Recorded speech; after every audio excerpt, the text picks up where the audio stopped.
Sir Ganapati గారు ఇచ్చిన ఆలోచనతో రాకెట్ లాంచర్ ఎలా తయారు చేయాలని మీరు రీసెర్చ్ చేశారు. రాకెట్ లాంచర్ ఎలా తయారు చేశారు, దాన్ని ఎలా క్రూ చేస్తున్నారు అనే విషయాన్ని చెప్పే ముందు ఇక్కడ ఒకసారి మన గణపతి గారు రిసీవ్ దగ్గర నుంచి వెళ్దాం. అక్కడ మీరు కోడ్ చెప్పారు. ఆ కోడ్ ఒకవేళ ముందే లీక్ అయ్యి పోలీసులు కానీ అదే కోడ్లో ఉంటే మరి ఏ విధంగా పరిస్థితి ఉంటుంది? ఒకటి. రెండోది, మనం వెళ్తున్న దారిలో దాదాపు 3 గంటలు జర్నీ చేశారు. ఒకసారి పోలీస్కి ఏమైనా ఇన్ఫర్మేషన్ వచ్చి వాళ్ళు రైడ్ చేశారనుకోండి, అటువంటి మూమెంట్ని ఏ విధంగా తప్పించుకుంటారు? జనరల్గా ఇప్పుడు మనం ఇటీవల కాలం జరుగుతున్న ఎన్కౌంటర్లు చూస్తుంటే పోలీస్కి నక్సల్స్ మధ్యన భీకర కాల్పులు, 10 మంది మావోయిస్టుల మృతి, త్రుట్లో తప్పించుకున్న అగ్రనాథలు. అసలు వీళ్ళు ఏ విధంగా ఇస్తారు, వాళ్ళు ఎక్కడ ఉంటారు? అగ్రనాలు తప్పించుకోవడం ఏంటంటే ఒక్కొక్క అగ్రనేత ఉన్నప్పుడు చుట్టూ ఏ విధంగా సెక్యూరిటీ ఉంటుంది, అంటే ఎన్ని కిలోమీటర్ డిస్టెన్స్లో ఉంటుంది? అంటే ఫస్ట్ సెంట్రీ అన్నది ఫైర్ స్టార్ట్ అవుద్ది, ఇక్కడ నుండి వీల్ ఫైర్ చేస్తారు, వాళ్ళు యూ షేప్లో రౌండప్ చేస్తారు మన స్పాట్కి. ఇంత జరుగుతున్నప్పుడు కూడా పోలీసులు దాదాపు 300 మంది పోలీసులు ఉన్నప్పుడు సమయంలో కూడా అగ్రనేతలు మిస్ అవుతుంటారు. చిన్న త్రుట్లో తప్పించుకున్న అగ్రనేతలు అని వాళ్ళు అనౌన్స్మెంట్ చేస్తుంటారు, మేము రాస్తుంటాం. అది వాస్తవం అంటుంటారు అసలు? సార్ ఫస్ట్ క్వశ్చన్ చెప్పండి. ఒక్కటండి, త్రుటిలో తప్పించుకోవడం అనేది చాలా సందర్భాల్లో కరెక్టే అది. ఎందుకంటే నేనున్న సందర్భాల్లో కూడా చాలా ఎన్కౌంటర్స్ జరిగినాయి, దాంట్లో కూడా మేము అట్లా ఎస్కేప్ అయిన సందర్భాలు ఉన్నాయి. ప్రతి ఎన్కౌంటర్లో అగ్రనాయకుడు ఉంటాడని అయితే కన్ఫామ్గా చెప్పలేమండి. ఎందుకంటే అగ్రనాయకులు ఎప్పుడు కూడా చాలా ఇంటీరియర్ ప్లేస్లో, సేఫ్ ప్లేస్లోనే ఉంటారు. వాళ్ళు దళాలు, ప్లాటన్స్ ఇవి మాత్రమే కొద్దిగా ఎడ్జ్ పాయింట్కి వచ్చేసి వెళ్ళడం పోవడం అనేది జరుగుతుంది. అంటే ఇప్పుడు ఎగ్జాంపుల్ అండి, ఒక ప్లేట్లో ఒక ఏ అనే ప్లేస్లో అగ్రనాయకు ఉన్నారు, ఆయనకి సరౌండింగ్లో ఎన్ని ఉంటాయండి? ప్లాటన్స్ ఉంటాయి ఎంత దూరంలో? అట్లా మనము అందులో విడిగా అంటూ ఏముండరండి. మామూలుగా ఇప్పుడు మేము నల్లమల్లో ఉన్న ఇది అందరికీ తెలిసిన విషయమే. బహిరంగ ఇప్పుడు సరెండర్ అయిన ప్రతి వాళ్ళు ఇవన్నీ రిపోర్ట్స్ ఇంటెలిజెన్స్ దగ్గర ఉంటాయి. ఇవన్నీ కొత్తగా నేను ఇప్పుడు చెప్పాల్సింది ఏం లేదు. కాకపోతే ఒక విషయం ఏంటంటే అగ్రనాయకుడు అనేటప్పుడు అతను కూడా ఏంటంటే మాలాగా అన్నిటికీ సిద్ధపడే ఉంటాడు. ఏదో క్షణంలో చనిపోతామన్న ఆలోచన ప్రతి వాళ్ళకు ఉంటుంది అక్కడ. కాకపోతే ప్రతి నిత్యము దాన్నే మైండ్లో పెట్టుకొని ఉండరు. ఎస్కేప్ కావడానికి ఏం అవకాశాలు ఉన్నాయో చూసి అది వాళ్ళకు ఫస్ట్ ప్రయారిటీ వాళ్ళకి ఇస్తాం మేము. ఎస్కేప్ కావడానికి అంటే నాయకత్వాన్ని సేవ్ చేయడం ఫస్ట్. ప్రతి క్యాడర్లో కూడా అదే మేము చెప్పడం జరుగుతుంది అన్నట్టు. ప్రతి క్యాడర్ కూడా ఫస్ట్ ప్రయారిటీ లీడర్షిప్ను ఎస్కేప్ చేయాలి. అట్లా అనుకున్నప్పుడు ఏంటంటే వాళ్ళకు మంచి ఎస్కేప్ ఉన్న పాయింట్లోనే వాళ్ళకు డెన్ కానీ ఇవి కానీ అరేంజ్ చేయడము, వాళ్ళకు సెక్యూరిటీ ఏర్పాటు చేయడం అట్లా ఉంటుంది తప్ప ఇక్కడ వేరే సపరేట్గా అంటూ ఏముండదు. ఇంకొకటి లీడర్షిప్ కూడా ఏంటంటే అట్లా వాళ్ళకు సపరేట్గా డెన్స్, తర్వాత వీళ్ళకి సపరేట్ డెన్స్ అట్లా ఉండవు. వాళ్ళకు ప్రైవసీ అవసరం ఉంటుంది కొన్ని సందర్భాలు. ఎందుకంటే వాళ్ళకు కొన్ని రైటింగ్స్ కానీ లేకపోతే కొన్ని డిస్కషన్ చేసుకోవడానికి కానీ మీటింగ్స్ కానీ ఉన్నప్పుడు అట్లా సపరేట్గా ఉంటుంది. కానీ చుట్టూ కొంత డిస్టెన్స్ మెయింటైన్ చేస్తారు. ఒక్కొక్క ప్రాంతంలో ఒక్కొక్క తీరుగు ఉంటుంది. అన్ని చోట్లలో ఒక 100 గజాల డిస్టెన్స్ ఉంటారని అట్లా మనం ఏం చెప్పలేము.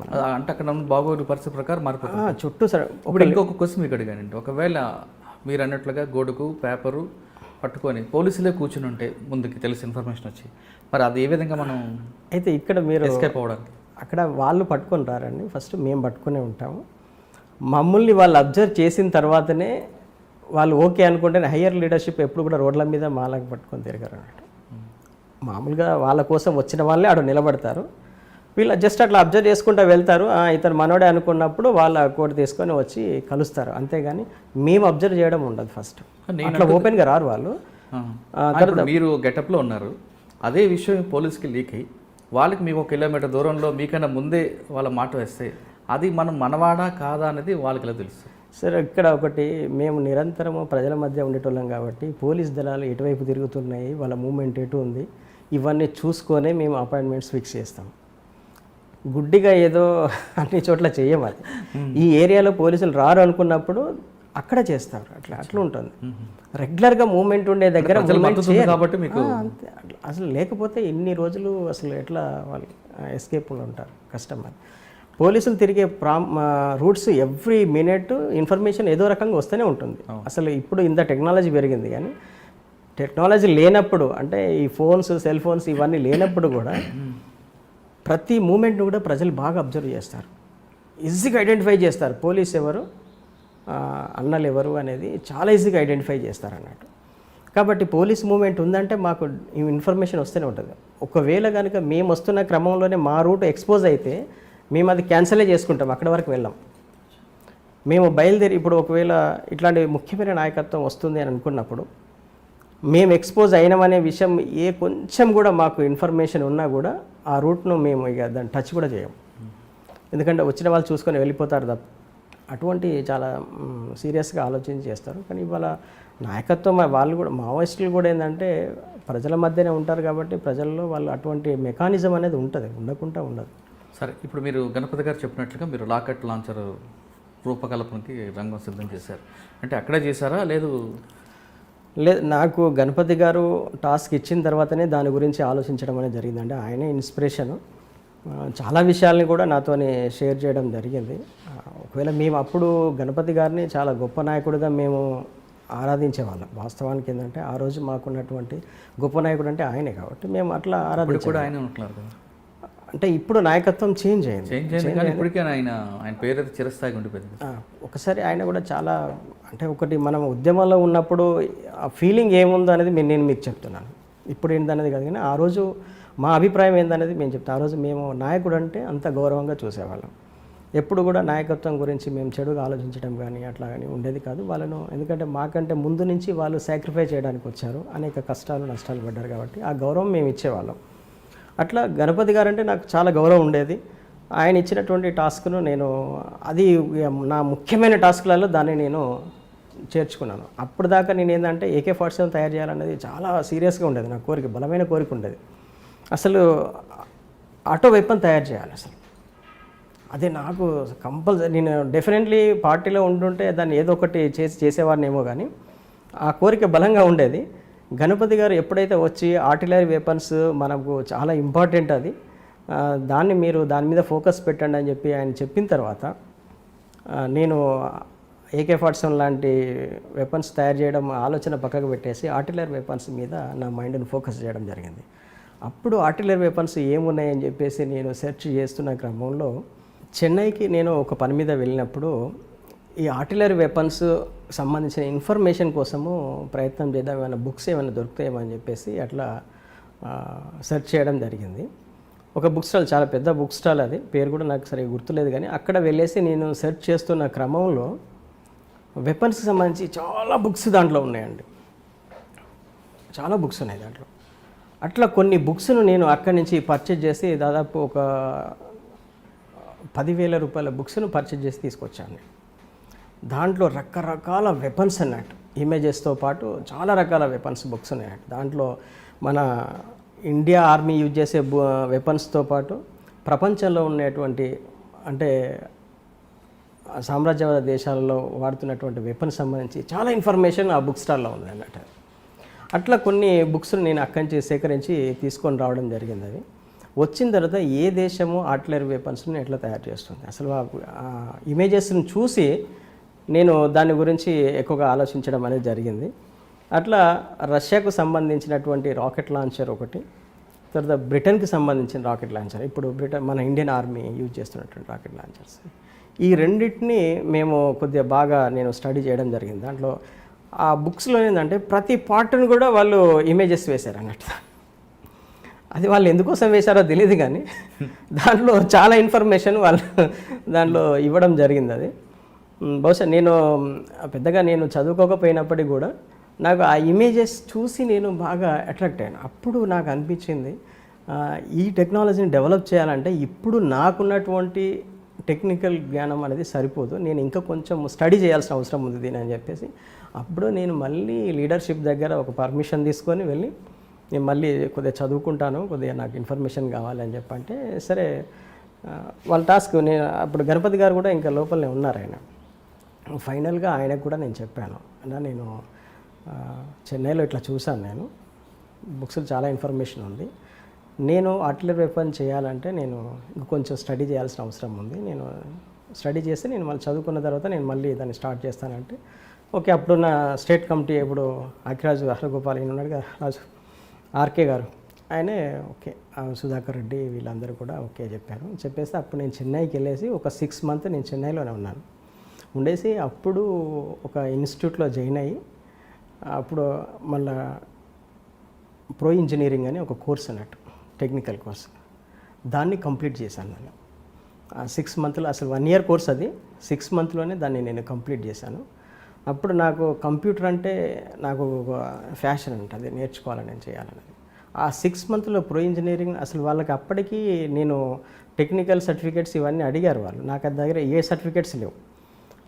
ఆ ఇన్స్టిట్యూట్కి సంబంధించినటువంటి ఒక ఎంప్లాయీని పట్టుకొని అతనికి కొద్దిగా మంచి చేసుకొని అతనితో ఫ్రెండ్షిప్ చేసి, నేను ఇట్లా ఏపీ నాది, నాకు ప్రో ఇంజనీరింగ్ నేర్చుకోవాలని ఉంది, మీకు సర్టిఫికేట్స్ ఇవ్వడానికైతే నా దగ్గర అయితే ఏం లేవు, మీకు ఏదైనా కావాలంటే చెప్పండి, నేను మనీ అరేంజ్మెంట్ చేస్తానని చెప్పాను. ఆయన కొద్దిగా ఫీజు తీసుకొని వేరే ఏవో సర్టిఫికేట్స్ పెట్టేసుకొని ఆయన ఒక 6 మంత్ నన్ను ప్రో ఇంజనీరింగ్ చేయించాడు అన్నట్టు. కంప్లీట్ అయిపోయింది అది. ఆ ప్రో ఇంజనీరింగ్లో ఉన్న అడ్వాంటేజ్ ఏంటంటే, ఒక వెపన్ను ఏదన్నా ఒక వస్తువును, ఒక టూల్ను మనము దాంట్లో కంప్లీట్గా ప్రో ఇంజనీరింగ్ని డిజైన్ చేసి అందులోనే దాని యొక్క స్ట్రెంగ్త్ను కూడా మనం టెస్ట్ చేయొచ్చు అన్నట్టు. అది ప్రో ఇంజనీరింగ్లో ఉంది. అది నేను కంప్లీట్ చేసిన తర్వాత అప్పుడు నాకు చాలా ఈజీ అయిపోయింది అన్నట్టు. అప్పుడు నేను ఈ ఇమేజెస్ను చూసి, ఈ బ్రిటన్కి సంబంధించిన రాకెట్ లాంచరు, రష్యాకి సంబంధించిన రాకెట్ లాంచరు, ఈ రెండింటిని చూసి అప్పుడు ఒక ఫిగర్ అంటే ఒక అంచనాకు రావడం జరిగింది. ఈ క్రమంలో ఏమైందంటే, ఇక్కడ ఇది ప్రో ఇంజనీరింగ్ ఇదంతా నేర్చుకున్నాను, డిజైనింగ్ వర్క్ ఇదంతా నడుస్తుంది. ఈ క్రమంలో మా పార్టీలో ఏంటంటే, ఒరిస్సా ఏరియాలో రాకెట్ లాంచర్ను టెస్ట్ చేయాలి, అక్కడ ఒక టీం పనిచేస్తుంది, ఒకసారి వాళ్ళతో ఇంటరాక్ట్ అవ్వమని చెప్పేసి సెంట్రల్ కమిటీ నుంచి ఒక వర్తమానం వచ్చింది అన్నట్టు. సరే, నేను అక్కడికి వెళ్ళాను, నేను ఒరిస్సాకి వెళ్ళాను. ఒరిస్సాకి వెళ్తే ఒరిస్సాలో ఒక టీం ఆల్రెడీ వాళ్ళు ఒక ప్రయత్నం అని చేస్తున్నారు. ఆయన చేసే అతను మా గురువు గారు అన్నట్టు. వెపన్స్ మేము జబల్పూర్లో పనిచేసినప్పుడు నా గురువే ఆయన అక్కడ దాని గురించి పనిచేస్తున్నాడు. ఆయన పనిచేస్తూ ఒక ప్రయత్నం అనేది వాళ్ళు అప్పటి నుంచే ప్రయత్నంలో ఉన్నారు, కాకపోతే అవి సక్సెస్ కాలేదన్నట్టు.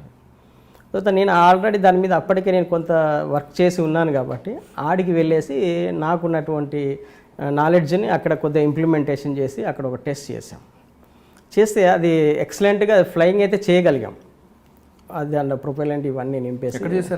ఒరిస్సాలో అది మల్కనగిరి డిస్టిక్లో చేసాం. మల్కనగిరి డిస్టిక్లో ఫస్ట్ టెస్ట్ చేసాం. అక్కడ టెస్ట్ చేసిన తర్వాత దానికి కూడా వెపన్స్ ఇవన్నీ కూడా మ్యానుఫ్యాక్చరింగ్ నేను బయటనే చేసుకొని వెళ్ళాను అన్నట్టు. అంటే దానికి కావాల్సిన పైప్స్ ఇవన్నీ కూడా బయటనే తయారు చేసుకొని వెళ్ళేసి అక్కడ టెస్ట్ చేసాం. ఈ టెస్ట్ చేసిన తర్వాత అది కొంచెం ఎక్స్పోజ్ అయింది. అక్కడ ఎక్స్పోజ్ అయిన తర్వాత అప్పుడు పెట్రోలింగ్ టీమ్స్ స్టార్ట్ అయినాయి అన్నట్టు. ఎక్స్పోజ్ అయిందని ఏవో టెస్టులు చేస్తున్నారు ఇక్కడ అని చెప్పేసి మేము అక్కడి నుంచి కొద్దిగా బయటికి వెళ్ళాము. పోలీస్ టీం అంతా వచ్చేసి ఆ ఏరియా అంతా సెర్చ్ చేశారు. అయితే అక్కడ ఒక పెద్ద ఎన్కౌంటర్ జరగాల్సింది, ఆ ఎస్కేప్ అయి మేము బయటకు వచ్చేసాం. అది మీ మల్కన్గిరిలో తప్పించుకున్నారు. తర్వాత మళ్ళీ రెండోసారి మళ్ళీ నేను ఒక నెల రోజుల తర్వాత అక్కడ టెస్ట్ చేశాం కదా, మళ్ళీ నేను బయటకు వచ్చేసాను అన్నట్టు. బయటికి వచ్చేసి ఆ టెస్ట్లు వాళ్ళకి ఏంటంటే అక్కడ ఉన్నటువంటి దేశీయ పరిజ్ఞానం అంటాం కదా మనము, లోకల్ టెక్నాలజీతోనే వాళ్ళు అది ఉపయోగించి చేయడం జరిగింది. నేను కొన్నటువంటి కొన్ని బుక్స్లలో టిప్పు సుల్తాను సంబంధించిన ఒక రాకెట్ లాంచర్ టెక్నాలజీ అప్పుడు ఆయన యూజ్ చేశాడు. ఆయన ఆ బుక్ కూడా ఉంది దాంట్లో. దాన్ని మళ్ళీ మేము అక్కడ స్టడీ చేసాం. టిప్పు సుల్తాను ఆ టైంలో ఎట్లా రాకెట్స్ను ఇది చేశాడు. అప్పుడు రాకెట్ అని ఆయనకు తెలియకపోవచ్చు, కానీ ఆ టెక్నాలజీని వాళ్ళు ఉపయోగించారన్నట్టు. ఉపయోగించి వాళ్ళు తయారు చేయడం జరిగింది. దాంట్లో గన్ పౌడరు ప్రొపెల్లెంట్గా ఎట్లా ఉపయోగించాలనేది దాంట్లో ఆ బుక్లో రాసి ఉంది. లోకల్గా ఎట్లా తయారు చేయాలి, దాన్ని ఏ పర్సంటేజ్లో ఏది కలపాలనేది దాంట్లో ఆ బుక్లో ఉందన్నట్టు. ఆ పుస్తకంలో ఉన్న ఇన్ఫర్మేషన్ను మేము యాస్టీస్గా అక్కడ ఒరిస్సాలో ఇంప్లిమెంటేషన్ చేసి చూసి దానికి తర్వాత మా గురువు ఎవరైతే ఉన్నారో అక్కడ ఆయనకు కొంత ఎలక్ట్రానిక్ దాని మీద, ఈ మన రసాయనిక శాస్త్రం మీద ఆయన కొద్దిగా బాగా గ్రిప్ ఉంది, కెమికల్స్ మీద. ఆయన కొంత ఎక్స్పెరిమెంట్ దాని మీద చేసి ఆ ప్రొపెల్లెంట్ తయారు చేయట్లో ఆయన